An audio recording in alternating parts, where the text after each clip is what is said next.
So good evening, everyone. How are you? Wait, let's do this again. Good evening, everyone. How are you? So on behalf of Brooklyn Borough President Eric L. It's indeed a pleasure for me to welcome you. I am Chaplain Ingrid P. Lewis Martin, the Deputy Brooklyn Borough President. So again, it's a pleasure for me to welcome you on behalf of the Brooklyn Borough President. I want to thank all of tonight's presenters. Let me make sure I have everyone's name correct. Victoria, Ann Mazzero, Mazio, what's your last name? Schlenko, and BJ Handel for being presenters this evening. Of course, my colleague, Jeff Lowell, who many of you may or may not know. I want to thank Candace for pulling this together. And the gentleman at the table, I've forgotten your name, Ziggy and his daughter.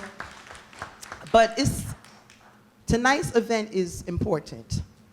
The borough president had a vision, and he derived the vision based upon outreach that many CBOs did to him directly. They expressed a need to have space to host their events.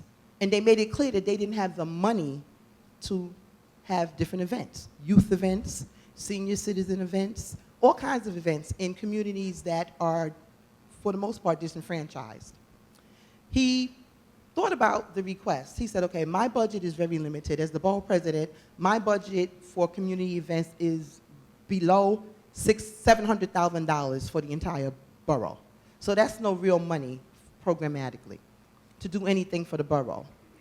He said, but the mayor's office has a much better budget, and I should outreach to the mayor to figure out what we can do. He called in his team. You know, I'm one of his team members, Jeff, Candace, some other members, and we all talked.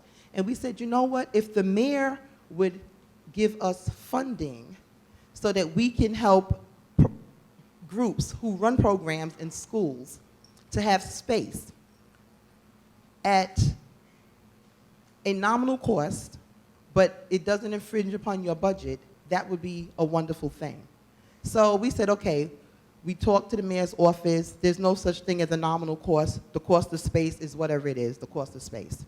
So when we realized that the cost of space is what it is, we said, well, maybe if the mayor would give us funding where we can give mini grants to CBOs who are already out in the communities, who are doing the work, who are running the camps, who are running the senior programs, who are doing the tutorial programs, who are doing all the various things that you do, the sports programs, the dance programs, whatever you do in the community to make it better and more viable for people who live there, we wanted to help support that. So it took us literally years. I was going on behalf of the borough president back and forth for years with the office of the mayor, advocating for these fundings. Finally, we got the funding. And thank you, yes. And we really should get applause for that because it was a lot of work. Not only did we get the funding for Brooklyn, because our thing was Brooklyn, Brooklyn, Brooklyn.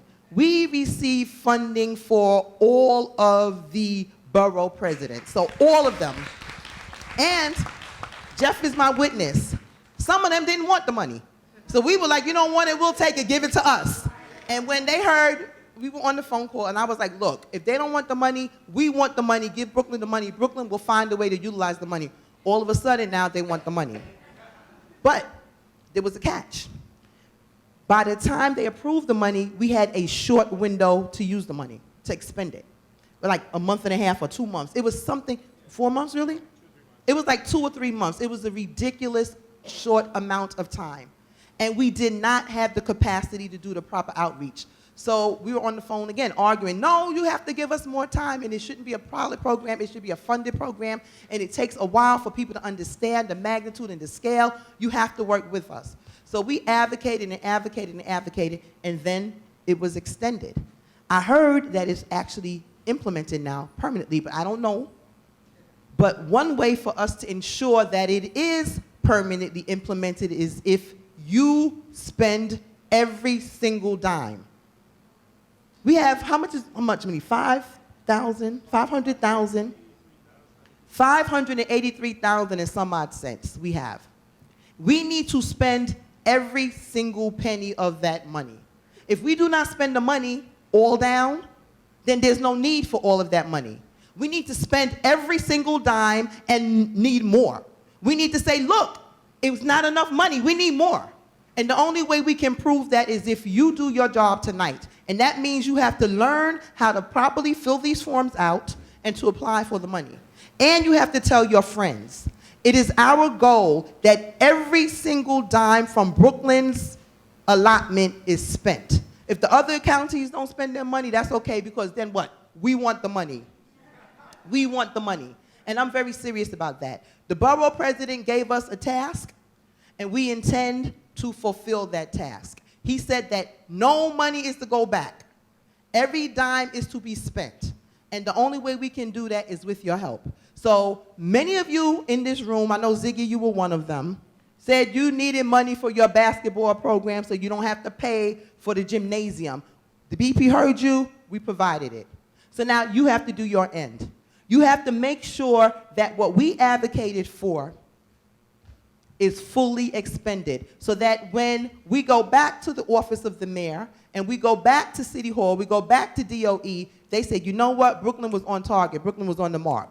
If Queens can't spend all their money, if the Bronx can't spend all their money, in Staten Island, that's their business.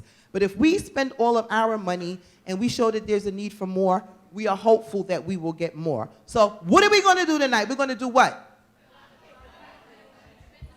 Right. Get all the information, learn how to fill the forms out properly, because our goal is to spend all the money. Let me hear you say that. Spend all the money. Now come on, now you sound weak. Let me hear you. Spend all the money. Okay, so don't let all of our hard work and energy go in vain. So on behalf of Brooklyn Borough President Eric L. Adams, we want you to spend all the money, and we thank you. Have a good night.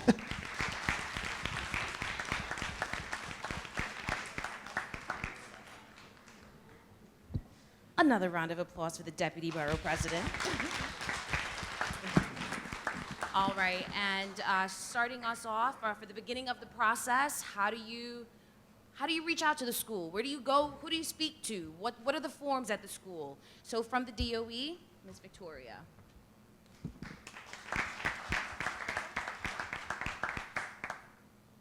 Good evening. My name is Victoria Shklenko, and I'm the Senior Extended Use Coordinator at the DOE. Tonight, I would like to go over the Extended Use Hardship Waiver Program, the Extended Use Permit Process, the process versus the waiver program, Extended Use Permit Overview, guidelines, extended use activities that are not allowed, and collecting fees, fundraising, donations, and admissions fees. The New York City Department of Education and the Borough President's offices created the Extended Use Hardship Waiver in order to provide community organizations with greater access to our school facilities. The fee waiver program launched in February 2019 and provides communities with more instructional, sporting, and recreational opportunities for students and/or adults. Community organizations that have a hardship paying the extended use permit fees can apply for the waiver. Organizations must meet the following requirements: be not-for-profit, in compliance with the Chances Regulations D 180. You can Google that and you can find that information online. Able to demonstrate financial hardship and be in good standing with the DOE, meaning all previous permits are paid, there's nothing outstanding. Then we go to the fee waiver application process. Obtain an extended use permit from the school you are interested in using. Receive an email notification requesting payment for the approved permit. And very important to note, organizations that receive an email notification from the Department of Education can apply for the hardship waiver. They must have a pending approval permit. Then once you have your pending approval permit, then you can apply for the waiver online. I know many people have asked, how do I go about and get a permit? You should all have the permit application. You go to the school that you are interested in using. You fill out the application. The principal and the custodian have to authorize that the date and the space and the time are available. All three parties, organization, principal, and custodian, must sign the application. Once it gets signed, then there's a designated person at the school that puts the permit into the system. It's then submitted to the principal for final approval, who in turn submits it to the extended use office. Each borough has an extended use office that processes the permits. If they have any questions and they need certain documentation, they will reach out to you. Your permit gets approved. You will then receive an email from the New York City Department of Education, and that will be your pending approval permit. Once you get that pending approval permit, you would pay for the permit, bring an approval that says approved and paid to your activity. Now, this is before the waiver process. Now that we've implemented the waiver program, if you do not want to apply for a waiver, you would pay for your permit. The organization can pay with a check, money order, or credit card. Please be advised that the DOE does not accept personal checks. Once you pay, you receive a confirmation that you have a paid permit. And when you go to your activity, you bring that. Let's say you want a waiver. You now have your pending approval permit. You go online to the Hardship Waiver request form and you fill it out. When you fill out the form, you're going to see links for your specific borough, and you click on that link. One thing people are telling me, I don't receive the pop-up message. And I know for a fact it appears, because I've tried it myself.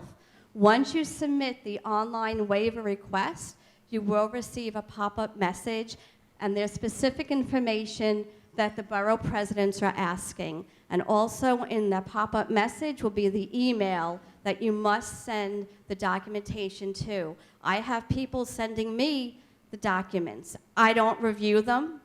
The borough president reviews them. And you all have a printout telling you what's needed. Now, the borough president, you did your application, you send in your paperwork, they review everything. They make the final decision whether or not to grant the waiver, give a partial waiver, or deny. Then I have the task of letting the organization know the good news or the bad news. I have to say, majority of the time, it's been good news.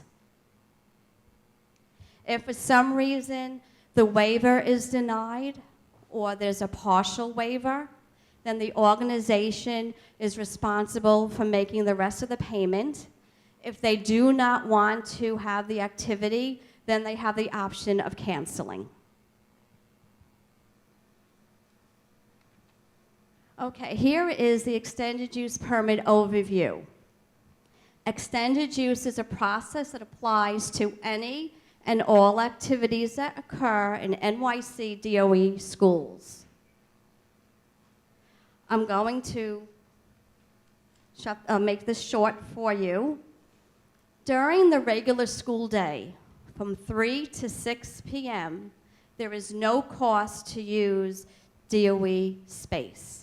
There's only a cost during that time for school safety. School safety needs to be present with all DOE activities.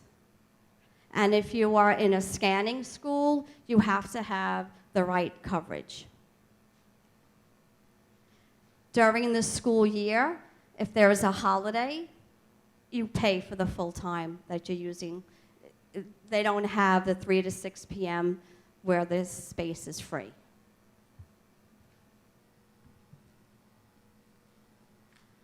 I also receive a lot of questions about sports. If you're having a sports event, and you should all have the paperwork that I provided, there must be liability insurance. And on the insurance, you must have the Department of Education and the City of New York as the additional insured.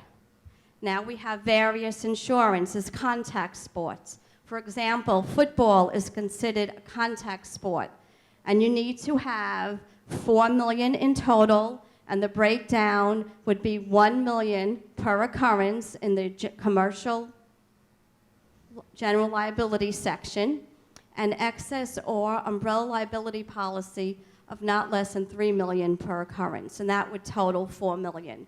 Please do not put any information in the aggregate section of the policy. The DOE does not look at that. Then you have non-contact sports. For example, yoga is a non-contact sport, and that's $1 million, and that would be commercial general liability insurance. And then when it comes to boxing, wrestling, and martial arts, commercial general liability insurance with a limit of not less than $1 million per occurrence, and an excess or umbrella liability policy of not less than $5 million per occurrence. So that total would be $6 million. It's also important to note that all banners, signs, and event or organization websites must include the disclaimer: the activity is not sponsored or endorsed by the New York City Department of Education or the City of New York. So you are aware, the DOE may terminate any permit at any time when it is in the best interest of schools. From prior experience, that can happen when there are parent-teacher conferences, or sometimes emergency construction has to take place, such as asbestos, and they have to cancel a permit. Permits cannot extend beyond midnight and should take place between 3 to 10 p.m. on weekdays and no later than 10 p.m. on weekends. All permits must be open to the general public. It cannot be inclusive just for that group. It has to be open to everybody. Responsible adults must be in attendance at all times when youth groups are using premises. They have to have the appropriate number of restrooms, which are known as special rooms. There should be bathrooms, if possible, male and female, and boys and girls. They're not allowed to use the same restroom.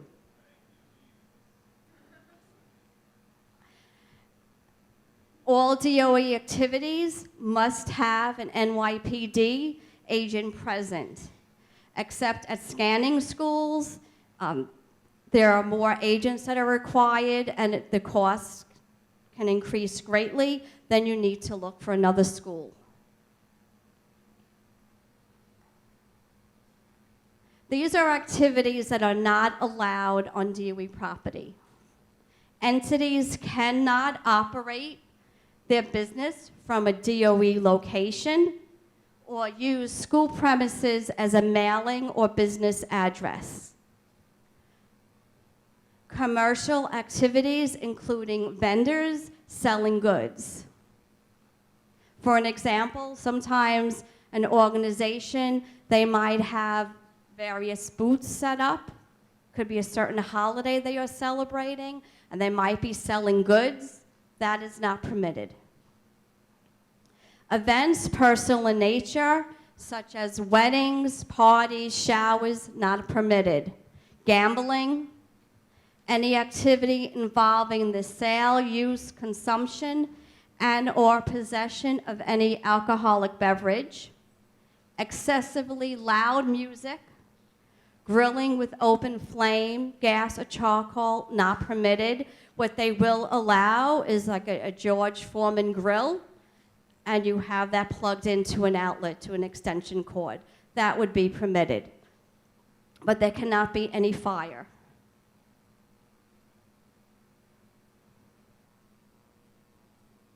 Collecting fees, fundraising, donations, and admission fees is also another big topic. Fundraisers must show that proceeds will be expended for a nonprofit purpose. The permit application must indicate all fees and beneficiary information. Then there's required documentation. Anticipated revenue versus expenditure statement, the 5013 tax exempt letter from the organization that is to receive the funds, applicant's letter on official letterhead indicating how proceeds will be used, and a beneficiary letter indicating acceptance of proceeds, specific activity it will be used for, and approval to conduct fundraising activity. For example, if an outside organization wants to have a fundraiser where they cannot make profit on DOE property, that is not permitted. So they might donate to the American Red Cross. If they're going to do that, you have to make sure that that's a 501c. We need to, at the DOE, the Extended Use Office, needs to have a letter from the American Red Cross that they are accepting the proceeds. We are aware money can change. It depends how much they make, but they have to have an estimate. And that is it for now. Thank you.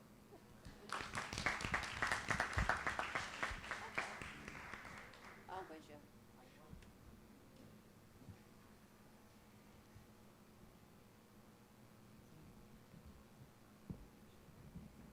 Good evening.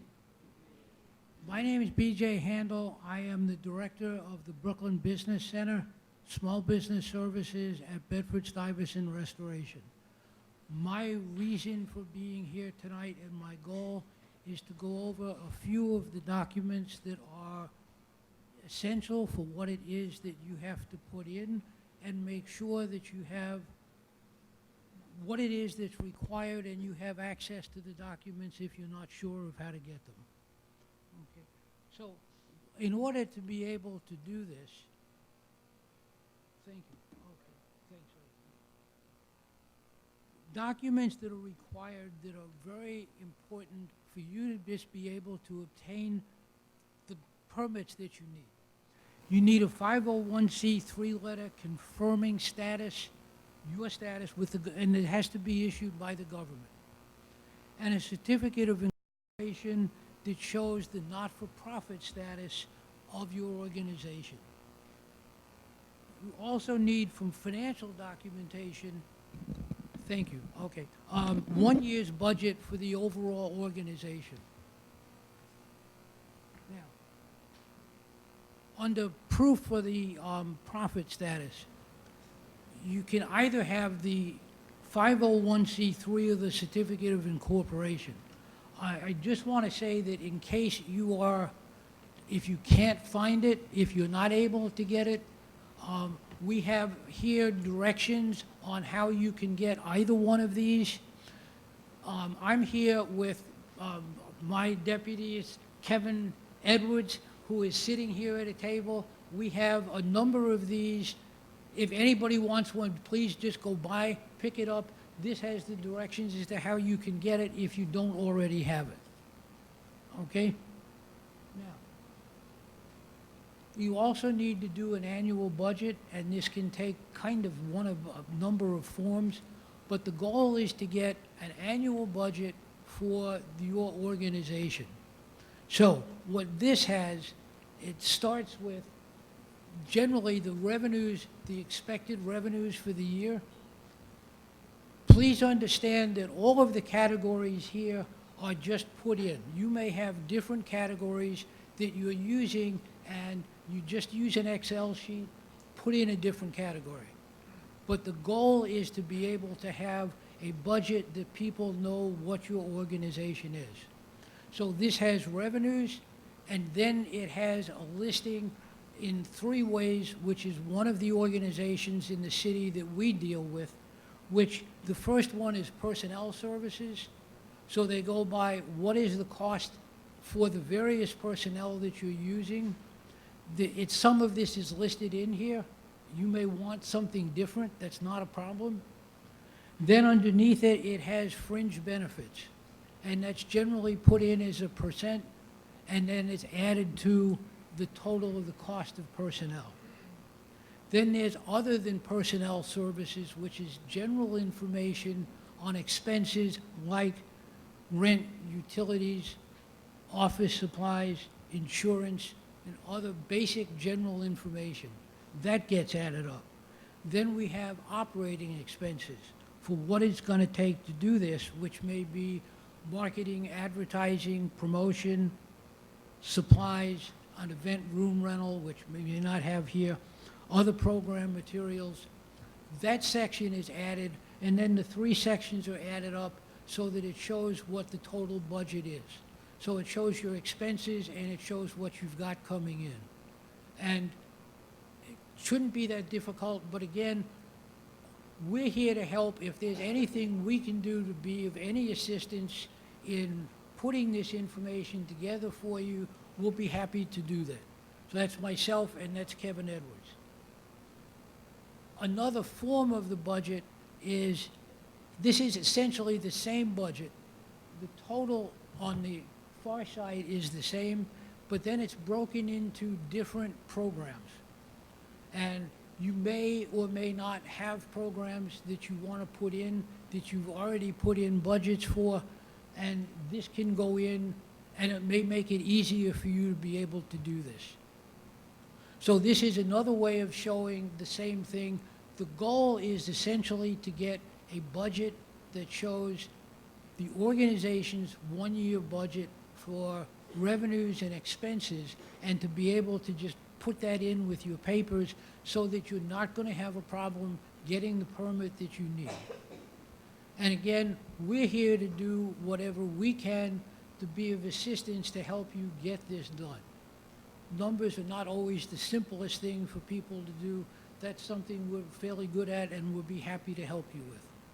So if there's anything we can do, let us know. We want to see, as you do, we want to see this program work, get every dollar used, and see that you can get it and that none of this gets in your way. So I thank you. That's what we had to cover.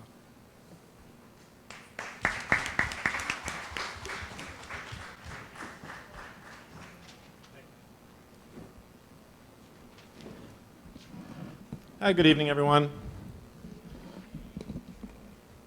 That was pretty weak, but I'll move on. I'm Jeff Lowell. I'm the policy director for the Brooklyn Borough President, and I'm one of the people on the team that reviews the application. So we wanted to kind of give you an overview of what's going to happen once your application hits our office and how we're going to look at it and how we're thinking about the application. Once the DOE receives all the documents, Victoria usually sends us an email saying you have a new application. And then our office will look to make sure that we have all the documents that are required, right? And has anyone gone through the process yet? Anyone? Oh, one? Hey. Oh, here we go. Yeah. Right. So you got a few people.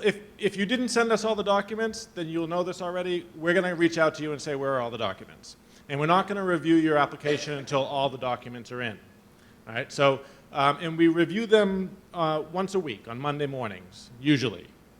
It's an elected official's office. Stuff happens sometimes, but usually it's going to be Monday morning. And so if you send this to us Monday night, we're not going to review it till the next Monday. Just want to give you a heads up, right? So once a week review. But we will reach out, and given that this was a pilot during the last half of the school year last year, we've moved into the non-pilot portion of the program, but we're still running into new situations, lots of questions. So we're trying to be pretty lenient and understanding about people getting us the documents, but just keep in mind we cannot review your application until we've gotten everything. So once we do have all the docs, Monday morning we review them. And there's a team made up of about, I think say there's like 10 people here at Borough Hall, 10 executive staff members, the Deputy Borough President, our Chief of Staff, our Director of Programs, Candace, our Capital Budget Director, me, the Policy Director, and several other key staff review the applications. And some weeks someone can't make it, but there's usually 8 or 9 of us in there anyway, and we have to vote, and we have to kind of be unanimous as to whether we're going to fund the permit, the waiver. And so we do review the documents. And I want to stress what was just presented about an annual budget. Because what we've gotten from a lot of organizations is a program budget. And that's great. We'll look at that. It's very interesting. But we need to know what your annual budget for your organization is. And we understand that a lot of you, it's just you're small nonprofits, right? Some of you are really one person doing a lot of work and maybe a few other people volunteering. We get that. But if you can't tell us how much money your organization brings in and how much you're spending, that's going to be a big red flag for us. So we're going to be reaching out to you. We're going to be asking a lot of questions. And some of the organizations have been through it. We're willing to work with you. We're willing to be understanding, but we are going to need to know ultimately how much money your organization takes in. This is a tiered program.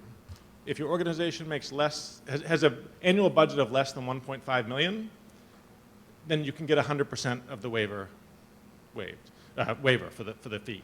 If it's between 1.5 and 3, I'm drawing a blank on what exactly. I think it's 1.5 and 3, you can get 75%. If it's 3 to 4.5, you can get a 50%, and then after that, it's over. I'll have to check those numbers because I'm not 100% sure I got them exactly right. But just know that it's a tiered program, so you need to know how much money your annual budget is. And if we have any other questions, like I said, this is a new program, and we're coming across stuff all the time that we don't know, we haven't seen yet. So we may reach out with other questions. And then once we have all the questions answered, all your paperwork, we vote. And I'll tell you, our view of this, as Ingrid made pretty clear, we want to be able to do this for you. We want to be able to waive your permit fees. We want to be able to cover it. But we do need to be thorough. We do need to make sure that we're making the right decision and that you're a legitimate organization and that we're not just giving money to pay for things that either aren't happening or just aren't what we're looking to fund. When we originally thought of this program, a lot of it was around arts and sports and things that will help not just the students, but certainly the students, but also the surrounding community. We have a strong belief that schools should be community hubs, and we think that they should be open to community groups to use as best as we can. So we want to give you the money, we really do. So if you'll work with us, we'll do our best to work with you to make sure that we can give you everything we can. Once we make our decision, we notify Victoria. We say it's either, as she said, a full, partial, or a denial. And then you get notification from the DOE as to whether you've been funded. One thing I do want to point out, in the pilot phase, we were a little bit more lenient on this than I think we're going to be going forward. Part of the deal is we pay for your permit. We want some feedback as to what happened at your event. We want to know where this money is going. We want to know, like, how many people attended your event. You can even send us some photos. Like, this doesn't have to be hard. It can be fun. But we want to know how the event went, how the process was for you. We need feedback. We want this program to continue. We want it to be a really good program. And feedback about your events and about how the process was helps us improve it, right? So we're going to be asking a little bit more of that going forward, trying to make sure that every organization that uses this program gets back to us with some feedback. So that's basically our process. I would just stress again, we get all sorts of different financial statements. What we really need is the annual budget. We've gotten aspirational budgets. They had some good aspirations, I'll say, but that doesn't really do anything for us. We just need to know what your organization is actually doing out there, fiscally. And we do review and look at your 501c status. We look at everything. I promise you we do. And I wish there were more people who had been through it because we do send out email after email after email or call if we have to try to straighten out whatever our questions are. So I think that is our process. We're open for questions, I think, if anybody has any questions. In the back, yep. Here, I'll tell you what, Is this working? They have microphones. Oh. Yeah, they have I think microphones. that way. Yeah. But there are microphones on the tables. If we can share so we can hear everyone, unless you're really loud like me. Yes. All right. Hi. So my first couple questions. How long does the process usually take? I don't think. How long does the process usually take? Oh, it's on. How Okay. long does the process How take? long does the process usually take from the moment we submit that we want the waiver to the time that you guys will review it? I know you say you do it every Monday, but is it like, so should we do this months in advance? Is it something where it's a 2-week turnaround time? What's usually the turnaround time on that for you? So what I would say is, if you get it to us on Friday night, we're going to review it that following Monday, assuming you have everything in. Okay. Okay. My next question. But I do want to stress one thing. We intentionally built in time to this process because you're putting yourself on the line, right? You're saying you want a permit. It's going to cost you some money, and you need to know whether you're going to get this waiver or not. So we encourage people. I think in the literature it says 60 days. Well, they changed that. Okay. The Brooklyn Borough President's office has agreed to review the waiver requests as they are submitted. In the beginning, it was 60 days in advance of the activity. What I do on my end, when I see that an organization applied for a waiver, I let the extended use office know in the borough to make a change to the permit, and it will say temporarily approved awaiting payment. And what that means, you could have your activity. And we're waiting to hear from the Borough President's office. And then Jeff will tell me, hey, Vic, we have a tracking log, and I see it in real time, and he puts the comments in there. And then I let the organization know, I send, hopefully, an approval letter. And then I let the extended use office know that the waiver was approved, and they put in specific budget codes. And then you receive an email that will say approved and paid. So you land up with a few emails. Your first one that says pending approval, the second one that will say temporarily approved awaiting payment, and the third one that says approved and paid. And everything comes from the NYC Department of Education.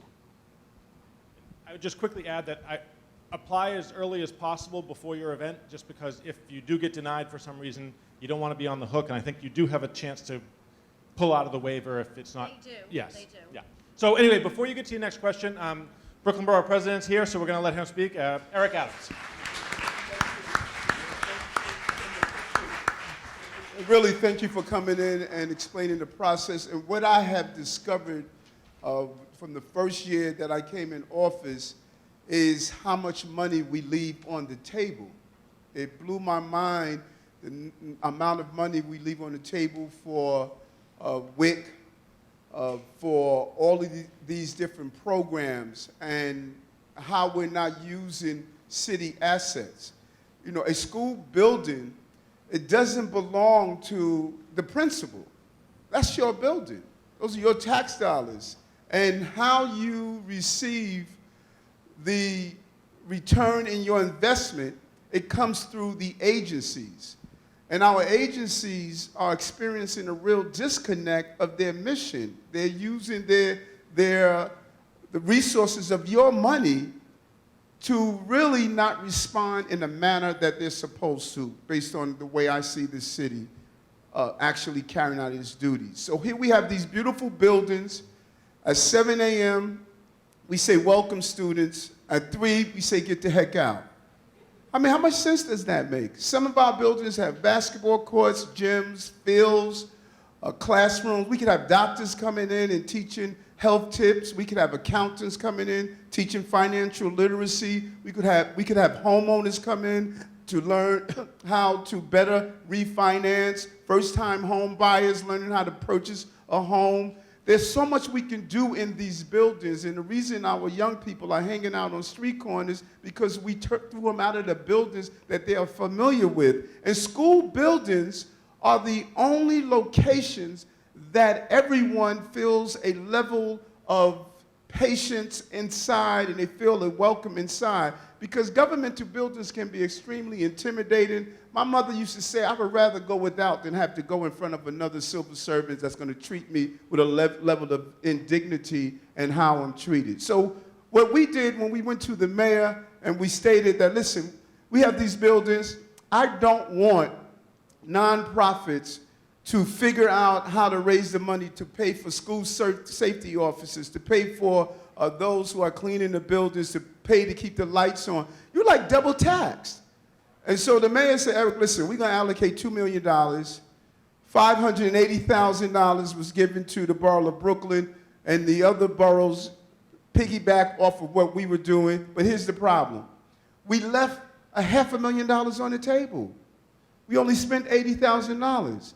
So I had to push him to say, listen, give me another shot at this so that we can get folks in so folks can learn. And that's why I really want to thank you for coming here to learn how to go after that money. Please, at the end of the school year, have me go beg for more money.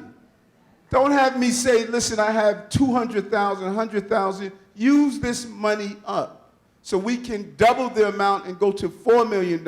Let's be creative, find programs. There's so many services that are needed out there. So many people need basic information.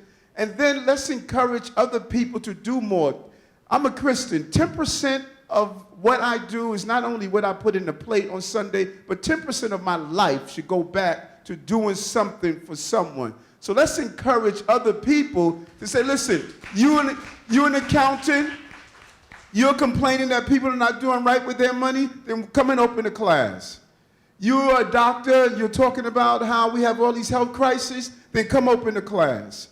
You were employed with Department of Sanitation, you're talking about the community is always dirty, then come and teach us recycling.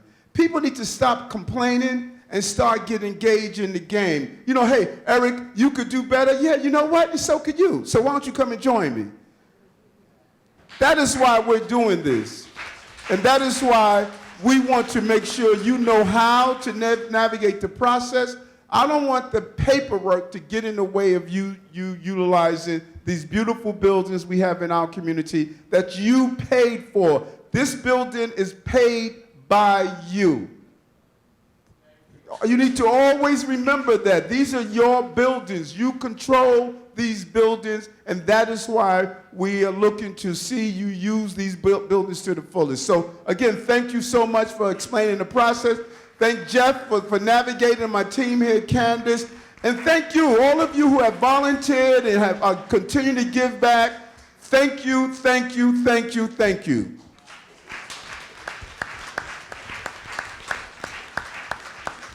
Did you have more questions? Yes. Okay.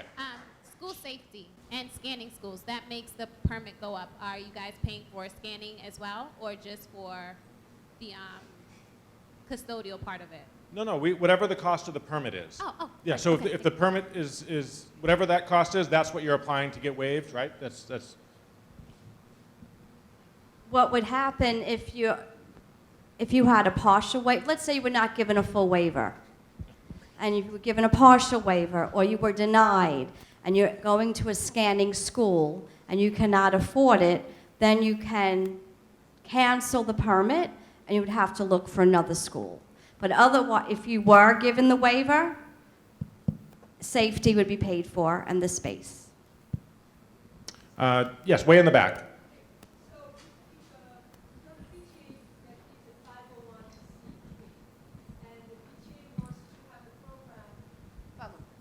The PTA has a 501c3 and wants to have a program on Saturday morning or Saturday afternoon, like a regular program, like a sports program. Is that something that could be considered for this kind of waiver? Is there any type of difference for PTAs? Okay.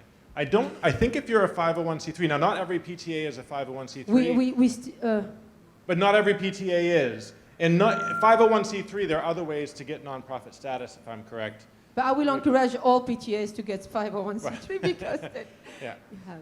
But if they're nonprofit status, we're going to look for Yes. the nonprofit letter, and we're going to look for the financial documents from the PTA. But Victoria's going to check and see if there's a difference for PTAs because of their relationship with the school. I don't know if it would be different for them for using school space, but we'll look into that and we'll get back to you. Because there will be a ton of things that we can do. Yeah. From English classes for English learning, families, parents included, to tons of things. Yeah. We'll try to get an answer for that for you. Thank you. Right here? Are technology rooms also included in the permit process? Wi-Fi? And if you do get an auditorium, is the AV equipment included?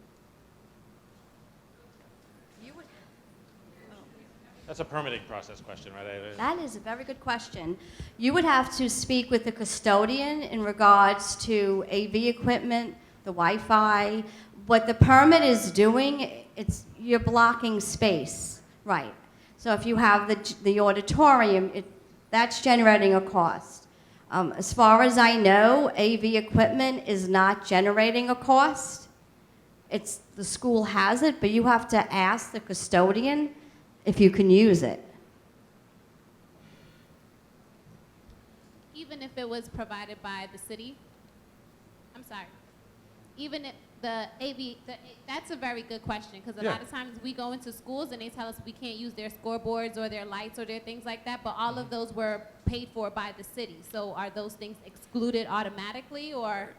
That's part of the DOE permitting process. The waiver process, the program that we're running is like if you get a permit, and we'll cover the fees, right? But and I'm not trying to, DOE has rules about what you can and can't do in their space, and I don't know exactly if they allow you to use computer labs or whether they allow you to use, I don't know what rooms are available in a school during the process, but not sure. All rooms, as far as I know, are available. The auditorium, the cafeteria, the gym. I would believe the computer lab would be considered a classroom. But if you need anything specific, you have to talk to the school directly and let them know. And you have to put that on your application. Because if it's not put on the application, then they won't know. Yep. Candace, I'm going to let you choose. 2 questions. First question, let's say all of your documentation is correct and perfect. How long is the process before you find out if you were approved? And let's just say everything was perfect, all your documentation is correct. Yeah. How long is the process before you get approved? Once the documentation comes to us and it's all good, we review it on Monday morning. We send Victoria, we put it in the Google Doc saying it's a real-time document, saying we're okay with this. And then I'm not sure how long it takes you to generate the emails, but. I do it right away. I'm constantly checking the tracking log. So when I see it right away, I process it. Yeah. All right, and the second question. Some of the slides that you showed were very extensive. Is there anybody that you could email copies of the slides for her DOE slides and from the other gentleman's slides? Yes. I don't know where you are. He's Oh, hi. If you put your name on my list here, I can definitely send you information. If you would like to send us the PowerPoints, is that okay? And then we can send it out to everyone who'd signed in the sign-in sheet. Is that okay? Yes. You okay with everyone? Anybody want to opt out? That's fine, but we can. Next question. I just have a question about the dates. So it says the program is from July to June 30th of 2020, but if you were interested in hosting like a summer camp, that would of course happen, the summer camp would happen July through August, but we usually put the permit in March. So would that be eligible for this waiver? As of now, the program is only from July 1st, 2019 to June 30th, 2020. If you put in, the way it works with, I'm sorry, this mic keeps losing me, the voice. When you put in a waiver request, the school can put the waiver request in, but the extended use office cannot process anything because the budget codes do not come towards the end of June. Usually the middle, towards the end of June, they get the new fiscal budget codes. And that's when I would find out also from City Hall if we are having the program in the summer. For example, this summer, the middle of July, I sent out an email blast to organizations that had a permit in the system, and they had programs that started July 1st. And they were able to apply for the permit program because it fell within the date range. Does that make sense? Did I answer the question? Yes, thank you. You're welcome. Thank you. In terms of the review of the annual budgets, if a 501c has existed for less than a year, how does that affect their eligibility? So what we'd want to see is what you've taken in and what you've expended thus far, and we would try to work with you to find out, if you're 6 months in and you've already you have $2 million and then we're going to try to do some math and see where you're headed. But for the most part, that has not been an issue, like size-wise. Like most of the people who have applied have budgets well below 1.5 million, and so. But we would try our best to help to figure out what it would look like, extrapolate it out for a whole year. Curiously, the smallest budget you've seen, the smallest budget that you've approved is what? Like someone's annual budget? Yeah. I think we've seen annual budgets of probably like 10,000, roughly. Was that the smallest? I don't know. We've seen one in the hundreds. Okay. Yeah. I have a question. I understand that the venues can be used for different events, one-off events, but also it can be for like several months or something, twice a week classes for 2-3 months, right? That's okay, right? Correct. Okay. And then dance class, that's considered sports and we'll need insurance as well? Not for dance. Okay. If you are having gymnastics, that's something different. Right. But regular dance does not require sports insurance. Okay. Great. Thanks. Making my way up the back. Hi, I'm very new to this process, so my question is, do you choose a school in your community, or can you just randomly pick a school to work with? Like, how does that part work? Your organization would pick the school and you would go to that school. It could be in any borough. Okay. I've seen, because I used to work in the Queens Extended Use Permit Division, and I would see an organization go to Queens, they would go to Manhattan, they would go to Bronx, they go all over. And so you would work this out with the principal of the school? You or- go to the principal of the school that you were interested in, and do you have the application that was provided before? I think so. I think you have. You would fill out that application, you would sign it. The principal and the custodian would also review it and sign it and make sure that the space and the date and the time are available. But it would be just for that school. Okay. Then if you wanted, let's say in the community, another school, you would go to that school. Okay. And- So if you did more than one school, all those applications have to be submitted at once?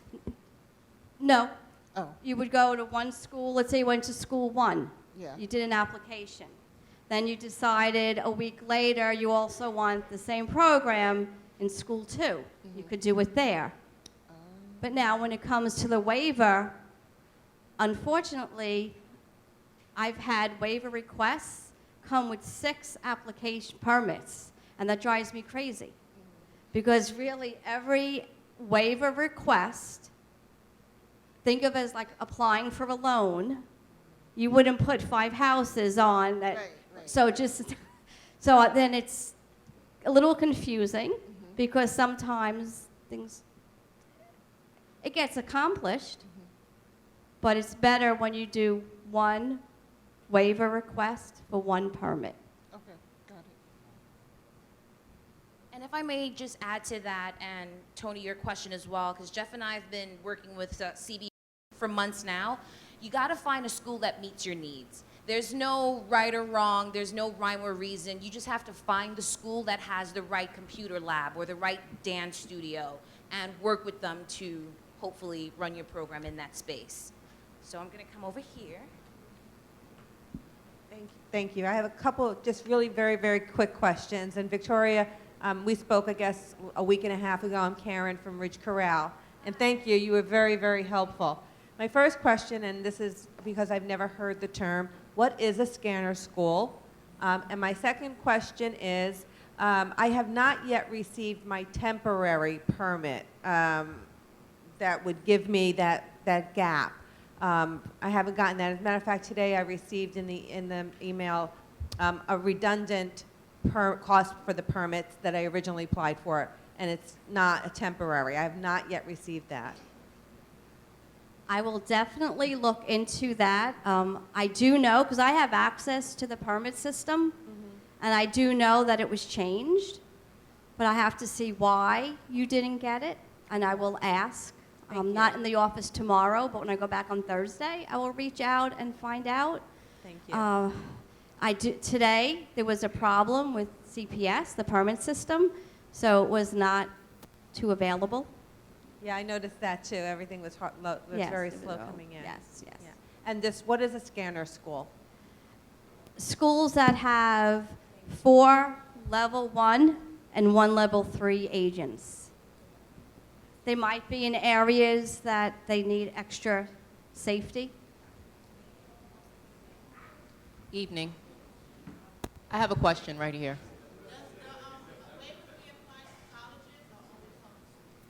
Only DOE schools, it's a DOE permit, so only DOE schools.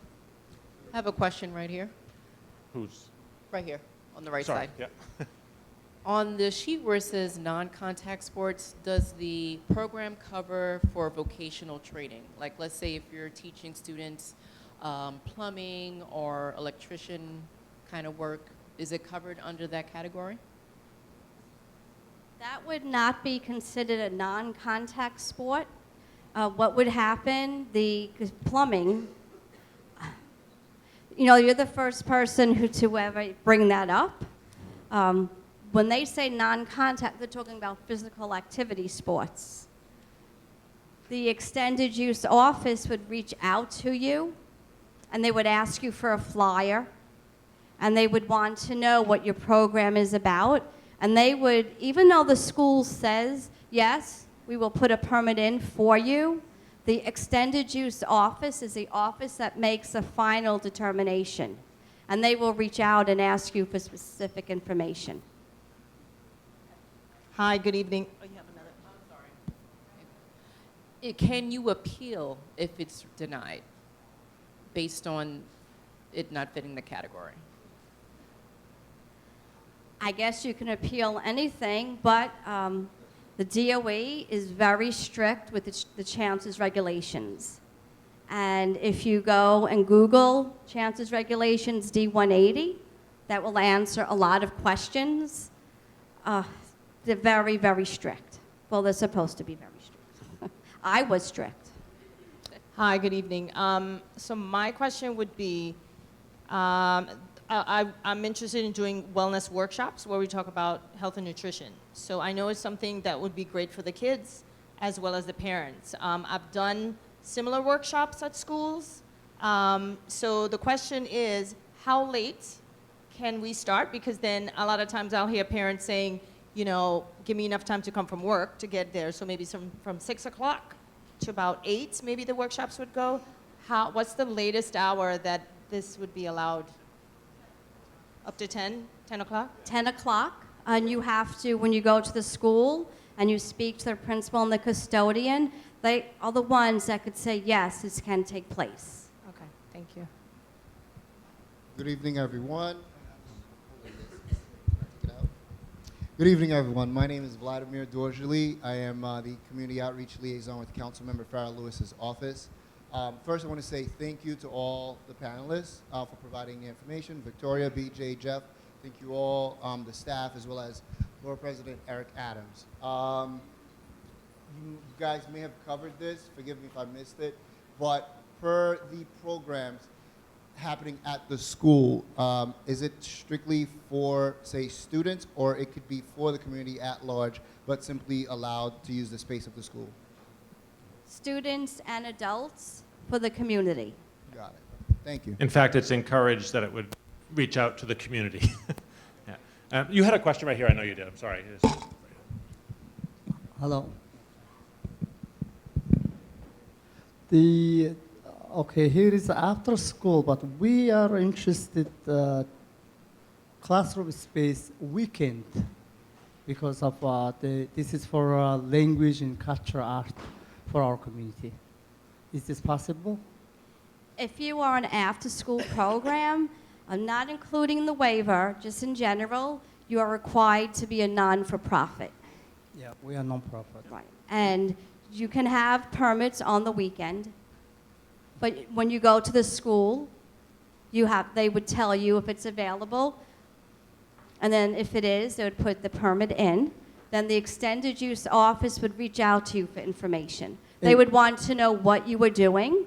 I've had experiences where people would tell me, oh, we're having an after-school program, no sports. I said, okay, that sounds good. Can I see a flyer? And then they'll send me a flyer and there'll be a basketball. That means you're having sports. So they will ask you for information to make sure. What about this, like, that specific communities, national days, that kind of occasions, if you would like to celebrate, that includes sport activities? I'm not how sure. should I include on that proposal? You mean you want to use a holiday? Yeah, being there during, if but you go, it's not every day, just once in a year or twice in the year. That kind of activity, how should we present to you? I don't create the permit. The school creates the permit. And if you're going to be using the school on a holiday, for example, if you wanted to use on Monday, Columbus Day, it has to be checked off. If it's not checked off, the custodian will not open the building. And I don't know if you ever seen a permit, but you'll see holiday checked. There's a box. The best place for those, you need to talk to the principal of the school about the dates that you want to use it and the use, and they'll be able to walk. They have to. Everything, Yeah. all permits are created at the school level. Coming back here. Yes, good evening. I have two questions. The first one is, you spoke of generating revenue. Now, we are already operating out of a public school. Our revenue is generated by ourselves. We haven't had fundraisers with strictly out of pocket at the school. So is that a disqualification? Because I heard you say you needed to know how much revenue and expenditure you have. But we have no revenue other than what we put out there.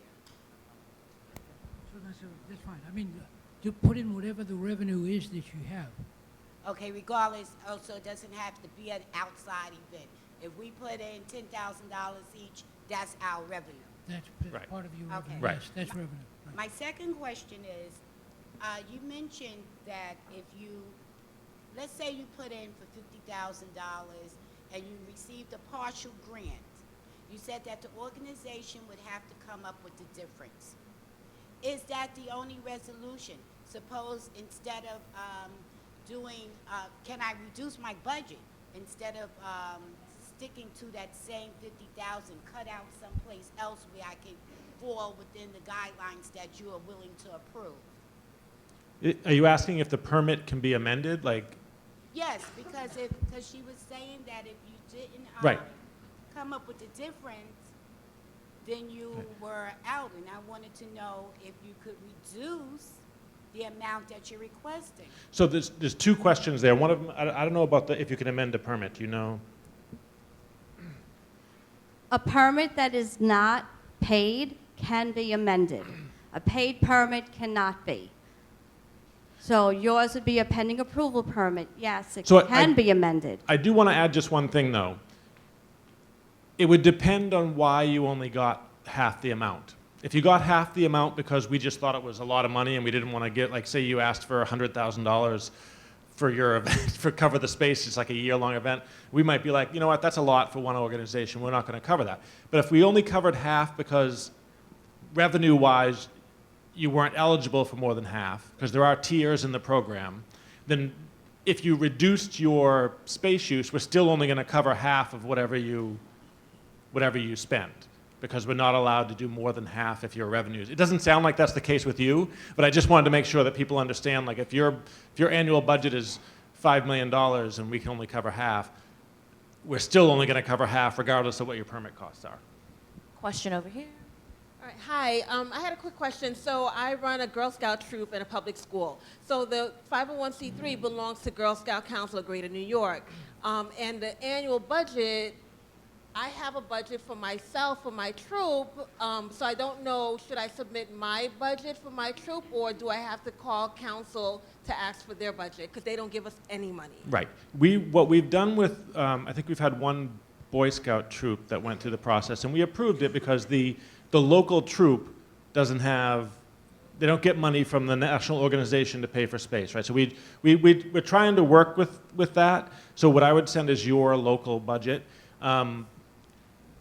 Like I said, we approved it. I don't know if, I'm not sure that will be going forward forever. I don't know, but we're trying to be understanding that, knowing how the structure of Boy Scouts of America or Girl Scouts work, that local troops don't have access to all the money that the Boy Scouts of America or Girl Scouts of America has as their annual budget. So, and yeah. Sorry, one more question. I don't have kids and I don't really go to schools and all that. And is there a database where different schools and their facilities and their times are available for booking? That would be great, right? If that existed. You can find schools on, you can MapQuest a school and find out where the local schools are, but then you'll have to reach out to the principal to find out about, building times are going to be, they're still all eligible to go up till 10 p.m. 10 p.m., yes. Right. But you would have to talk to the principal. Like, there's So no. it is okay for somebody who's not a parent or whatever, Correct. just to walk into a school and talk to the principal? Correct. I wasn't even sure if that was allowed. Yeah, you probably have to check in, Yeah. like at the security desk. They're not just Yeah. want you walking around. Right. It's just But then I want to meet the principal. Okay, cool. Yeah. Hi. You mentioned that a permit could be used. Hi, I'm right here. I'm Casey. I'm from Dance Wave over on 4th Avenue. That the permits could be used in any borough. We are based in Brooklyn, but we offer services in all 5 boroughs, and we have a program that we're hoping to run in the Bronx. Should we apply through the Bronx, or should we apply here in Brooklyn? You have to go to a Brooklyn school and apply.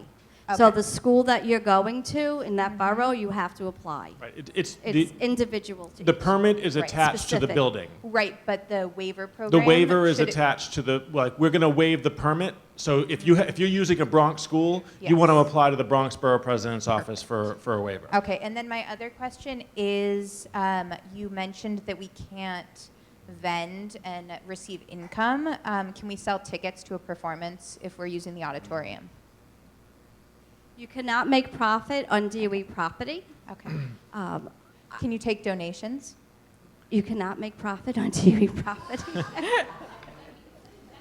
What I would suggest that you reach out to your extended use representative, and they will probably ask you for a profit and loss statement. And So hold on, Candace is calling on people. yes, just how are you determining hardship? Because it was mentioned that you have to demonstrate hardship. So the first tier is you have to, to get a 100% waiver, you have to have an annual budget of under 1.5 million. What's that? Basically, we're looking at budget level, yeah. And we do look, though, people you write a letter on your letterhead explaining why you want the waiver, and we do look at that, right? We do read those letters and see, because some organizations that have $1 million budget can afford the space because of the way they're structured, but some may not be able to. But, $1.5 million isn't all that much, depending on what your organization is doing. And so we do look at the letters as well. It's a little bit of a combination, but the budget is the first thing we look at, and that determines how much of a percentage of the waiver we can give. Excuse me. Hi, good evening. My question is a little bit to the left. I wanted to know if there is some sort of reciprocal process for schools who are looking for after-school programming and enrichment programs and so forth. I guess that would be up to the individual school to reach out to their local community-based organizations and let them know that they're looking for programs. The waiver only comes into place once you have a permit. And so that's this program. I think it's great. It would be great if schools were looking for something. We would be happy to try to connect them to an organization. But as far as this program goes, we're just looking at someone who already has a DOE permit for a building. I think it's a wonderful idea, though. Hi. I'm back here. So she's calling on people, so we'll get you. Hi. My question goes to the time in terms of the building use. So is there a portion of the Chancellor's regulations that specifically say the timing?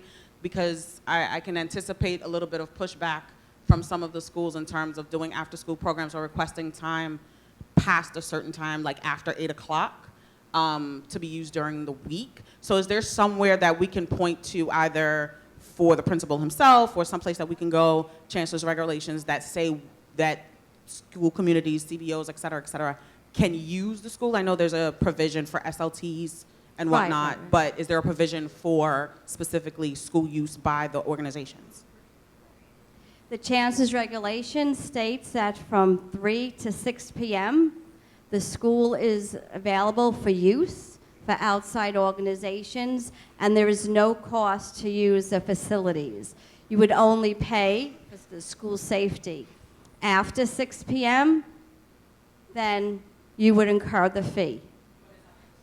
But it's up to the discretion of the school. Yeah. And there are times schools might deny. They don't want outside organizations to come in, and unfortunately, that is up to the principal for him or her to make that decision. Yeah. Hi, thank you. Really quickly, so if the school has more than one principal and it's a new, I'm not familiar with the school, do we go straight to the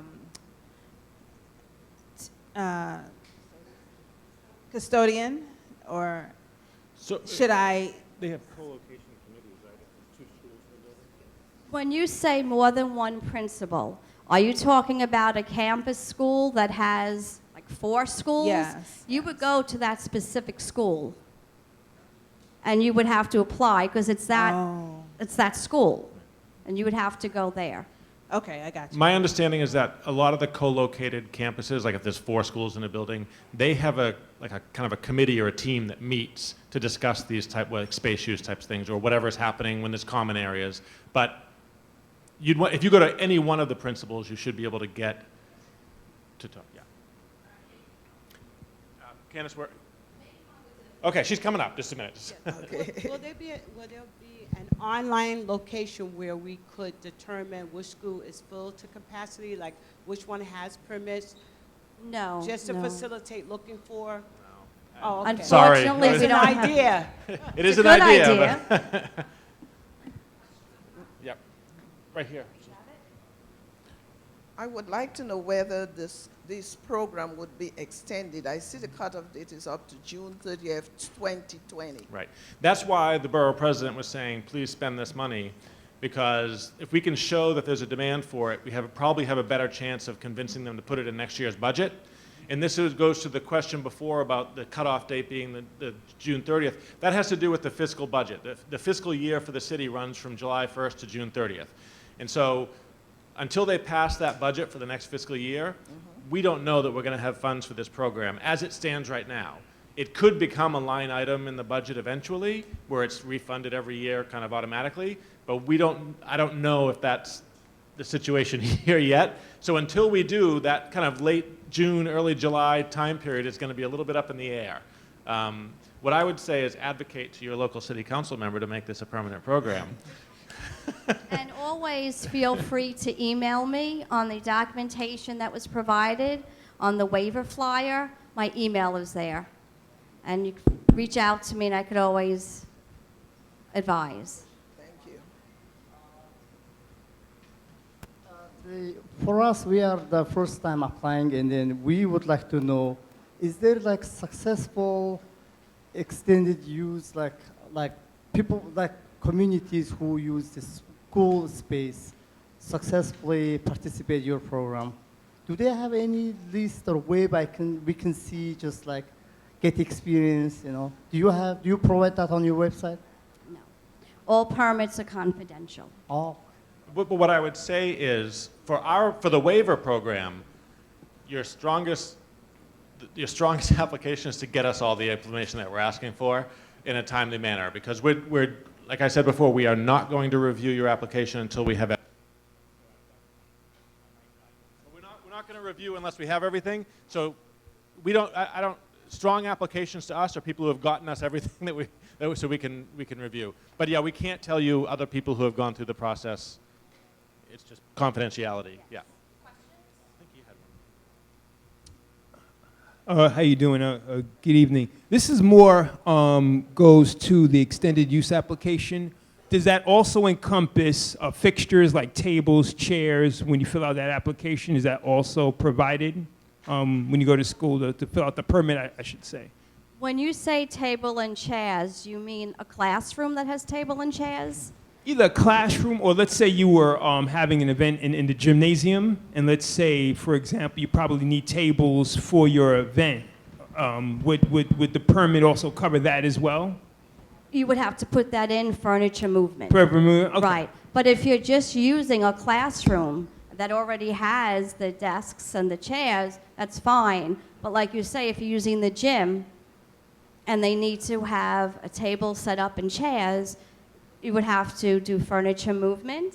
And I'm doing this from the top of my head, so forgive me if I'm wrong, but I'll be close. One movement is 6 chairs and 1 table. So that would be 7 pieces. I think that's it. But who would really know would be the extended use office. And I can't stress enough that there's the waiver program, which is after you get a permit. And then there's talking to the school and working out all the details of your permit. That's a really important first conversation. That's going to set you up for how much it's going to cost you, so you'll know what your permit costs. But the conversation with the school is the first and really important step. And then once you've done all that, you can come to us to see if we can help you pay for it. Okay, I have a quick question. In the schools, first of all, are there all schools are open, public and charter schools, or just public schools? All schools. Both. Okay. Secondly, winter, for example, in these schools, can this fee waiver, could it be applied to like a camp during the winter or when the school is on vacation? That's possible. Yes. Yeah? Okay. Yes. And third question, if there are some wellness and nutrition classes during after-school programming, is the kitchen available? No. No kitchen? No at kitchen. all. But at all. is cooking with your own plate, hot plate, etc., would be permissible? That answer would have to ask the principal, that question. Principal. Yeah, because I really don't know. All right. There could be some liability issues there. Yeah, right.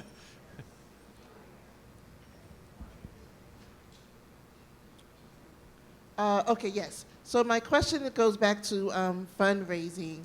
I know there's specific about you can't make money on the premises, but what if you did the event, but the donations or the actual giving of the money was online, and so people are just coming into the building to celebrate, but they've already given. Is that like a kind of fine line trickiness, or is that just very creative of me? I don't know. I'm just trying to figure it out. Every situation is unique. And if you are a 501c and people are making a donation, there's a possibility, if it's being done online, that you might be able to use the facilities and not get other parties involved. Not collect at the door, so we could just not collect at the door. Cannot make financial transactions at the door. Correct. I will be honest with you. If someone is to submit a flyer and it says admission fee, $25 per person, that becomes a red flag. Yeah, no, we wouldn't do that. But you would have to really speak to the extended use office, and they can guide you better. Okay. Second question. So you mentioned like there's 2 things. You have to get a permit, and then you have to get the waiver. Where do you get the permit from?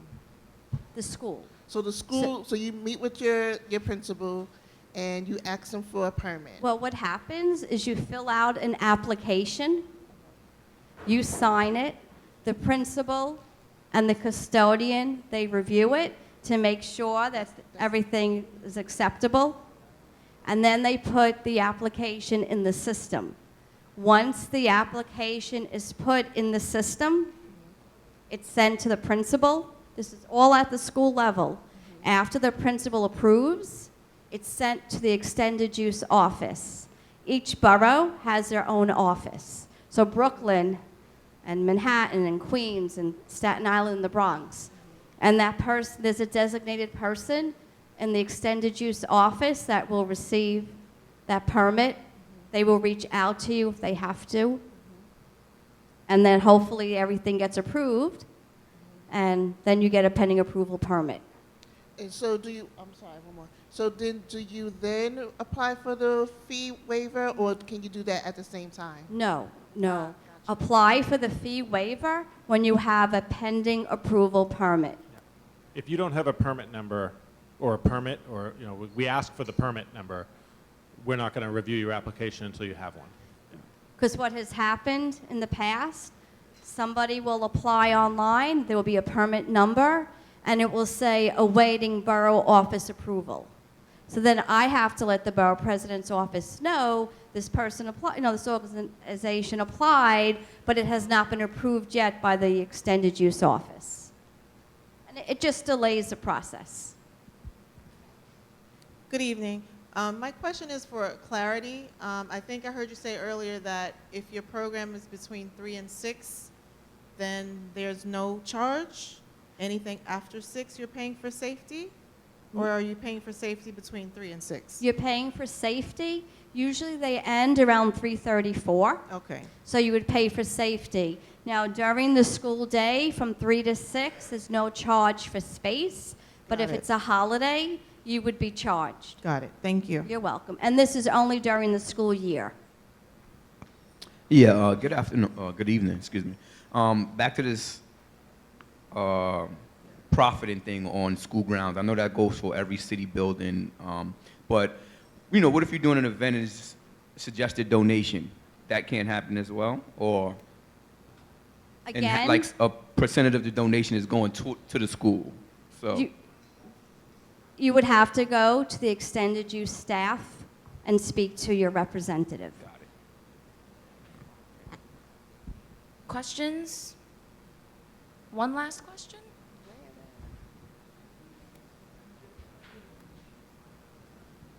Hi.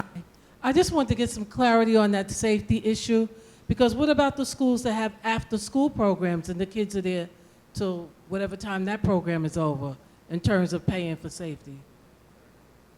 I'm not sure I understand your Can question. Can someone piggyback on, like, if the safety's already there? Talking about piggybacking? If the security is going to be there anyway until 6 o'clock. You would have to speak with the principal. He or she would have to say yes. Technically, they don't have to. I've seen it where they've done alternative safety. I processed permits because there'd be other safety agents there that the school was having an activity. The principal might not allow it if another CBO is having an activity and they have an agent, then you're coming in, you don't want to pay because the agent is there, then there becomes conflict. But if the school is having an activity, and the principal might waive it. Okay, so you just have to work it out. You would have to speak directly to the principal. All right. Any other questions? Yes, hi. My apologies, I am extremely late. You may have answered this question. So I currently run a after-school program inside a school already. Does this program apply for programs that are already in existence? If you want to do additional things, like if I wanted to do a Saturday program?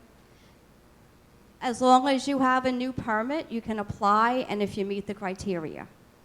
Got it. But a paid permit, you cannot apply. For a paid permit? You can, if your permit is already paid for, you cannot apply for the waiver. Right. Okay. If you want to start a new program on the weekend, you would have to have a new permit for school. Got it, okay. So second question, I also run a program at a church. Now, will the church be able to apply for this program to use a nearby school? Churches can apply if they're treated like the CBOs. They have to meet the same criteria as everybody else. But we don't usually approve for, like, religious services. No, no, no, it's Yeah, it's an okay. after-school It's a- program. Okay, just making sure, yeah. Yes, after school. Okay, great, thank you.